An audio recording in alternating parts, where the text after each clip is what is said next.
The Phantom of the Opera, by Gaston Leroux. Prologue, in which the author of this singular work informs the reader how he acquired the certainty that the opera ghost really existed.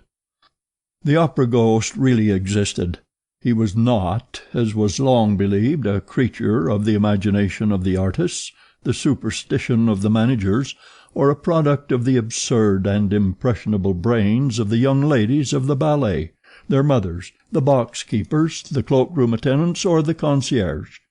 Yes, he existed in flesh and blood, although he assumed the complete appearance of a real phantom, that is to say, of a spectral shade. When I began to ransack the archives of the National Academy of Music, I was at once struck by the surprising coincidences between the phenomena ascribed to the ghost and the most extraordinary and fantastic tragedy that ever excited the Paris upper classes, and I soon conceived the idea that this tragedy might reasonably be explained by the phenomena in question.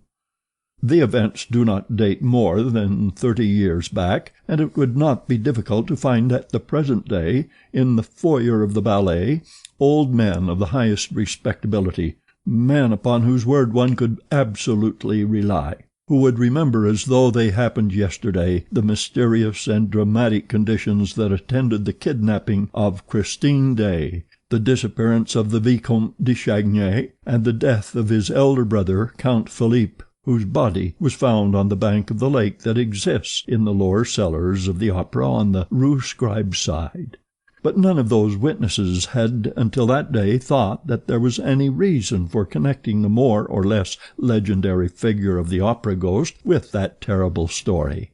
The truth was slow to enter my mind, puzzled by an inquiry that at every moment was complicated by events which, at first sight, might be looked upon as superhuman, and more than once I was within an ace of abandoning a task in which I was exhausting myself in the hopeless pursuit of a vain image. At last I received the proof that my presentiments had not deceived me, and I was rewarded for all my efforts on the day when I acquired the certainty that the opera ghost was more than a mere shade.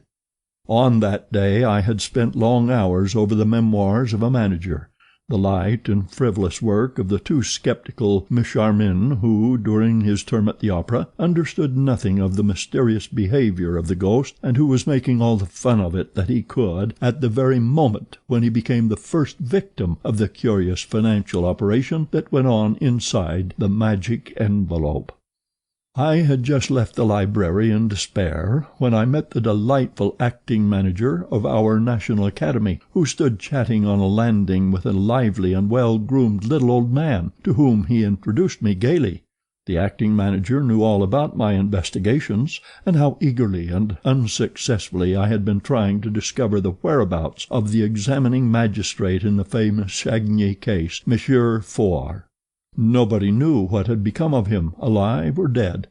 and here he was back from Canada, where he had spent 15 years, and the first thing he had done on his return to Paris was to come to the secretarial offices at the opera and ask for a free seat. The little old man was Monsieur Faure himself. We spent a good part of the evening together, and he told me the whole Chagny case as he understood it at the time. He was bound to conclude in favor of the madness of the Viscount and the accidental death of the elder brother, for lack of evidence to the contrary, but he was nevertheless persuaded that a terrible tragedy had taken place between the two brothers in connection with Christine Daae.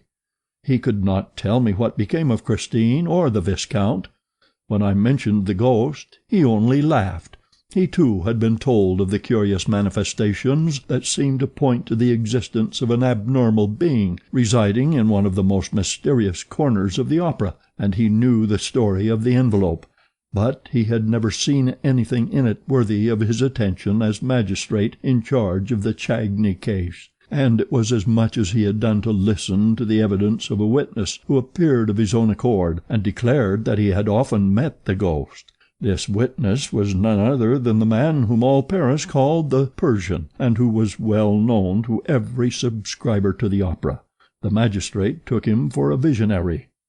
I was immensely interested by this story of the Persian. I wanted, if there were still time, to find this valuable and eccentric witness. My luck began to improve, and I discovered him in his little flat in the Rue de Rivoli, where he had lived ever since, and where he died 5 months after my visit. I was at first inclined to be suspicious, but when the Persian had told me, with childlike candor, all that he knew about the ghost, and had handed me the proofs of the ghost's existence, including the strange correspondence of Christine Daae, to do as I pleased with, I was no longer able to doubt. No, the ghost was not a myth. I have, I know, been told that this correspondence may have been forged from first to last by a man whose imagination had certainly been fed on the most seductive tales, but fortunately I discovered some of Christine's writing outside the famous bundle of letters, and, on a comparison between the two, all my doubts were removed.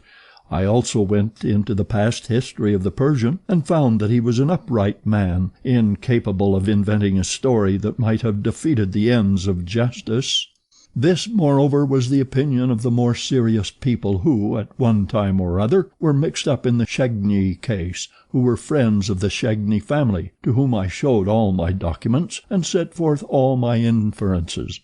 In this connection I should like to print a few lines which I received from General D.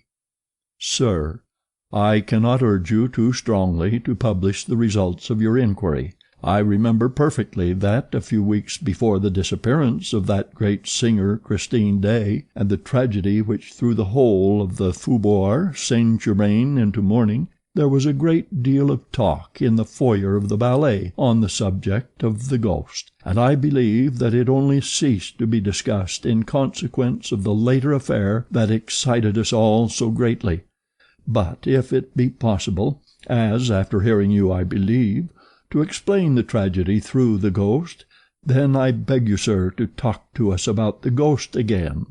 Mysterious though the ghost may at first appear, he will always be more easily explained than the dismal story in which malevolent people have tried to picture two brothers killing each other who had worshipped each other all their lives. Believe me, etc., etc. Lastly, with my bundle of papers in hand, I once more went over the ghost's vast domain, the huge building which he had made his kingdom. All that my eyes saw, all that my mind perceived, corroborated the Persian's documents precisely, and a wonderful discovery crowned my labors in a very definite fashion. It will be remembered that later, when digging in the substructure of the opera, before burying the phonographic records of the artist's voice, the workmen laid bare a corpse. Well, I was at once able to prove that this corpse was that of the opera ghost. I made the acting manager put this proof to the test with his own hand, and it is now a matter of supreme indifference to me if the papers pretend that the body was that of a victim of the Commune. The wretches who were massacred under the Commune in the cellars of the opera were not buried on this side. I will tell where their skeletons can be found in a spot not very far from that immense crypt which was stocked during the siege with all sorts of provisions. I came upon this tract just when I was looking for the remains of the opera ghost, which I should never have discovered but for the unheard-of chance described above. But we will return to the corpse and what ought to be done with it. For the present I must conclude this very necessary introduction by thanking Monsieur Mifroid, who was the commissary of police called in for the first investigations after the disappearance of Christine Daae, Monsieur Remy, the late secretary, Monsieur Mercier, the late acting manager, Monsieur Gabriel, the late chorus master, and more particularly Madame la Baronne de Castelot-Barbejac, who was once the little Meg of the story, and who is not ashamed of it, the most charming star of our admirable corps de ballet, the eldest daughter of the worthy Madame Giry, now deceased, who had charge of the ghost's private box. All these were of the greatest assistance to me, and thanks to them I shall be able to reproduce those hours of sheer love and terror in their smallest details before the reader's eyes. and I should be ungrateful indeed if I omitted, while standing on the threshold of this dreadful and veracious story, to thank the present management of the opera, which has so kindly assisted me in all my inquiries, and Monsieur Mussager in particular, together with Monsieur Gabion, the acting manager, and that most amiable of men, the architect entrusted with the preservation of the building, who did not hesitate to lend me the works of Charles Garnier, although he was almost sure that I would never return them to him. Lastly, I must pay a public tribute to the generosity of my friend and former collaborator, Monsieur J. Lecros, who allowed me to dip into his splendid theatrical library and to borrow the rarest editions of books by which he set great store. Signed, Gaston Leroux. End of Prologue.